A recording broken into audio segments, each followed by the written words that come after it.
Hey guys, Alex Allgood from Broad Productions here, and today I'm going to give you a full review on the Sony Bloggie Touch. So I know this review is a little bit lengthy, so I created these video chapters via YouTube annotations. Just click any of the selected chapters from unboxing, camera layout, size comparisons, screen and menu, video quality, audio, video components, and final review. Just click them and it'll take you to that part of the video, and then at the top of the video you can click to go straight back to the menu in case you want to fast forward to something.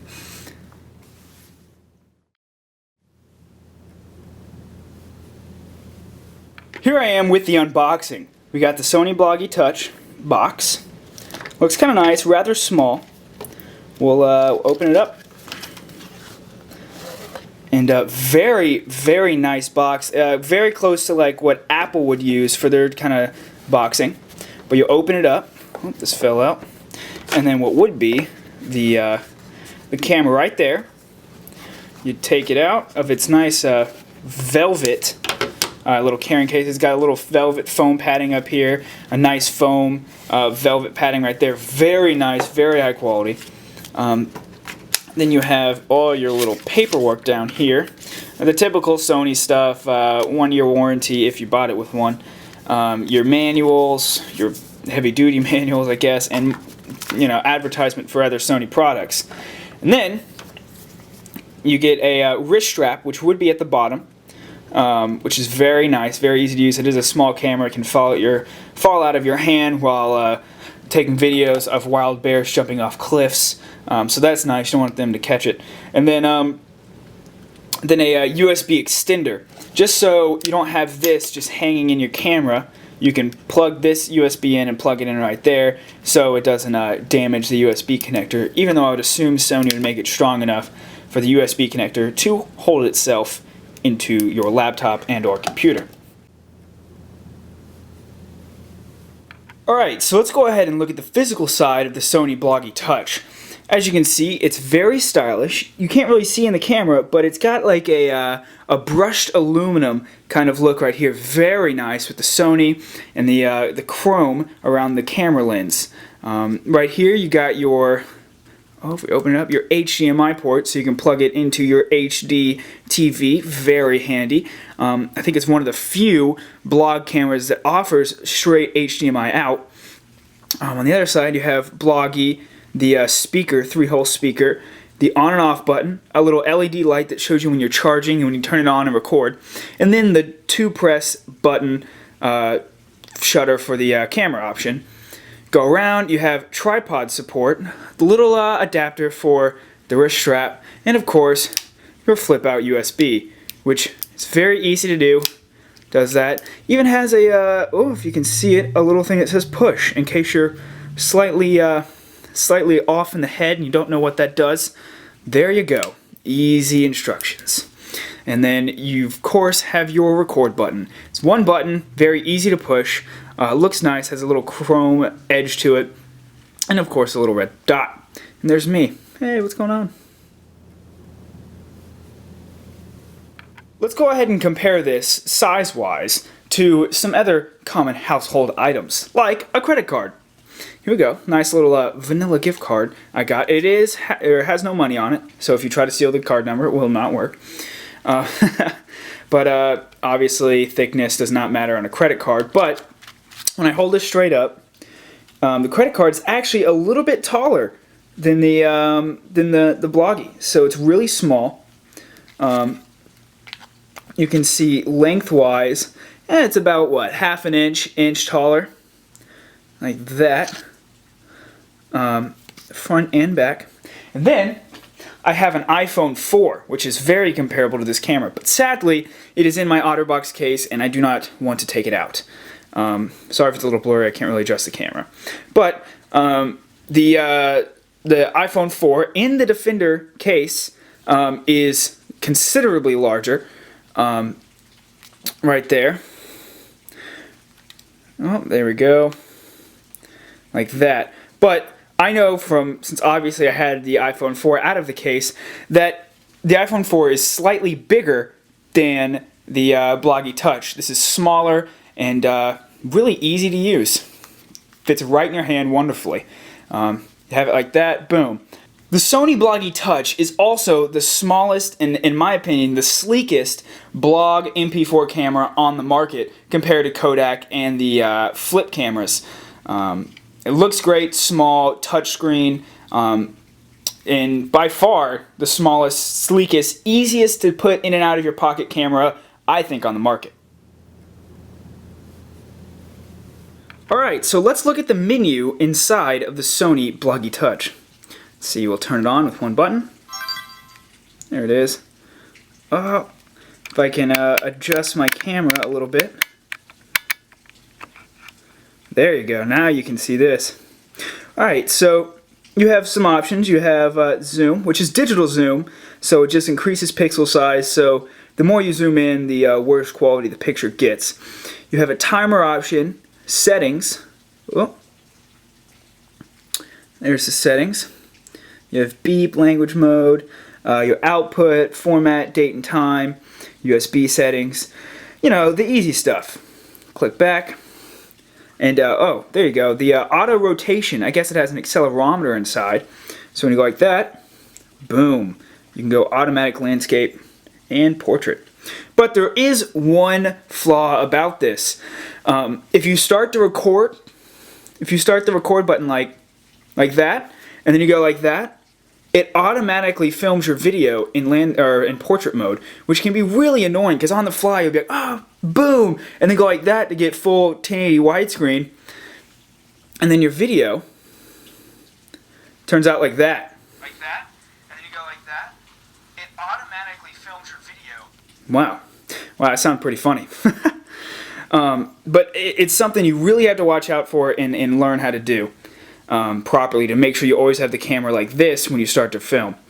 But then you have this button up here, which is the you determine your frame size. You got 4.3 12 megapixel, 16.9 8 megapixel, and 16.9 2 megapixel, and then the movie size on the bottom, 1080 30 frames a second, 720 60 frames a second, and 720 30 frames a second. So we'll get out of that, and then you can click that, which we were just at, which is the, you know, like go over all your videos. It's got a nice slide option, kind of like the iPhone or Apple type software. And then, oh, there's that.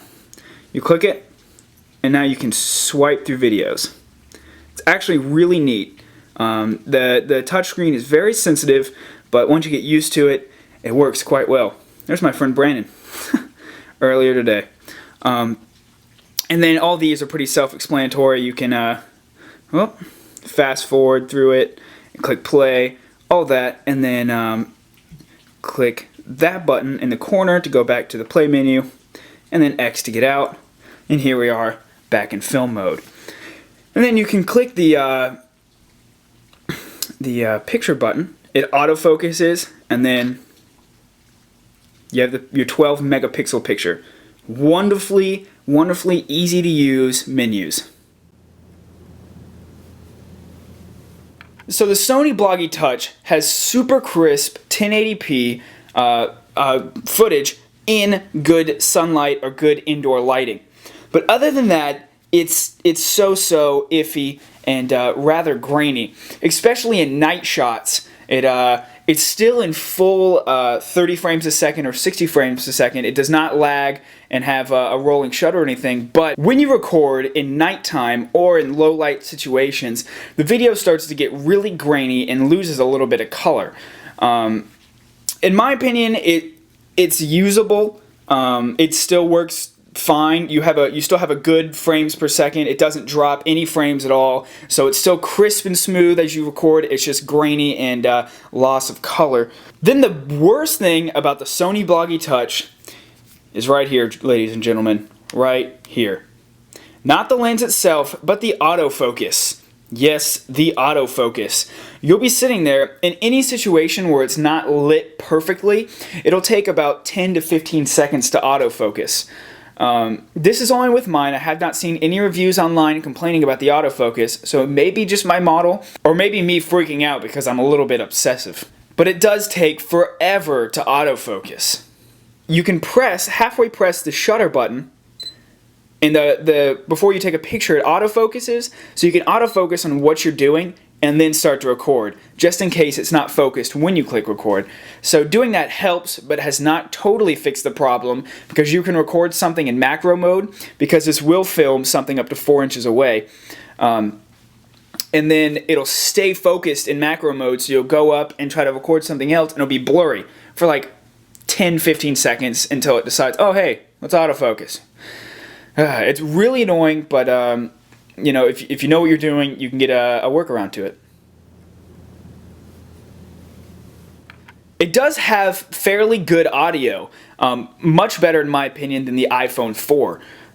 But I'm not sure which one it is, but one of these is the mono microphone, and it's kind of a hassle, because when you record, your hand sometimes gets there, and it totally mutes the microphone, and it sounds like you're talking like this, like there's a hand over your face, and then you're like, oh, and then you're like messing with the camera, it sounds like this, and then you get back to it, and you don't realize you're doing it while you're recording, so you go back, watch your footage, and it just is so aggravating.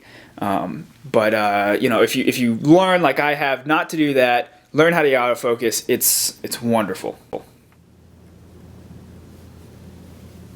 Alright, so I'm going to go ahead and go out and do some test shots for you in all the frame rates, and then compare it to the iPhone 4. So here is the Sony Bloggie Touch at 1080p 30 frames a second with I guess a light there, and 3 lights on right there, and of course my closet light. Pretty good. Frame rate still stays at 30 frames a second. A little grainy, a little loss of color, but still pretty good in here. Oh, and there it goes, trying to refocus. Oh, there it is.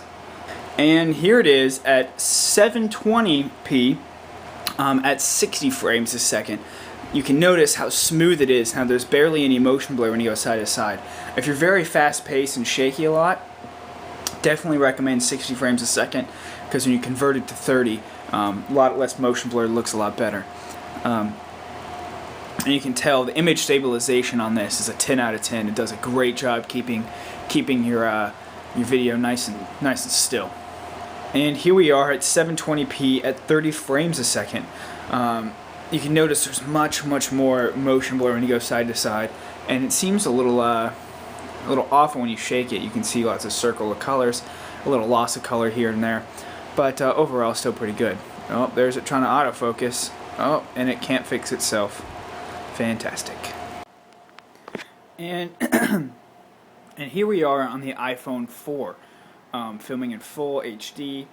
You can see this has a really bad shake. It doesn't even have any sort of image stabilization on board, so video is very shaky with this, so you can definitely see how good the image stabilization is on the Bloggie Touch. Same light's still on. You can see it's considerably darker on the iPhone, but it does autofocus much faster, and the auto exposure is fantastic. You can see that from that light straight onto that. You can barely even see it go. But this has loss of color, and it has an awful white balance. The Bloggie Touch's white balance is much better. And again, it is a little bit darker and a little bit grainier in spots compared to the Sony Bloggie Touch. If you'd like to see more examples of the Sony Bloggie Touch, click the screen right here. Click anywhere right here, and it will take you to my daily personal vlogs. Hello. It will take you to my daily personal vlogs. I record videos daily, all about my time at film school, so it would mean a lot to you if you check it out and maybe even subscribe. And I do use the Sony Bloggie Touch in the videos every single day. So in my opinion, I'm going to have to give the Sony Bloggie Touch a 6.5 out of 10. By far the best footage of an MP4 blog camera on the market, and probably going to be for quite a while. But it's got some things holding it back, like the bad misplaced microphone and the awful autofocus. Just those two things though, and it could easily be a 9, if not a 10 out of 10 camera. I would recommend this to anyone who wants superior out-of-pocket video quality, but if there's someone who just wants a camera to film their kids playing soccer or the dumb stuff I can't mention on camera, then I would go with a flip or a Kodiak camera. Kodiak, I think it's a ZI-8 or something. It's an MP4 camera, not the digital camera. It's an actual camcorder. Or go ahead and spend a couple extra $100 and get a full 1080 HD camcorder, though that will be your best bet if size is not an option for you. But for someone who's looking for good quality, a stylish design, and really small looks, and a wonderful touchscreen that's user-friendly, I would buy this right now. Go to sonystyle.com, buy this right now. Well, thanks guys for watching this. This has been Alex Allgood from Braw Productions, and make sure to check out the description for links on more examples from this camera and links from Braw Productions. See you guys later.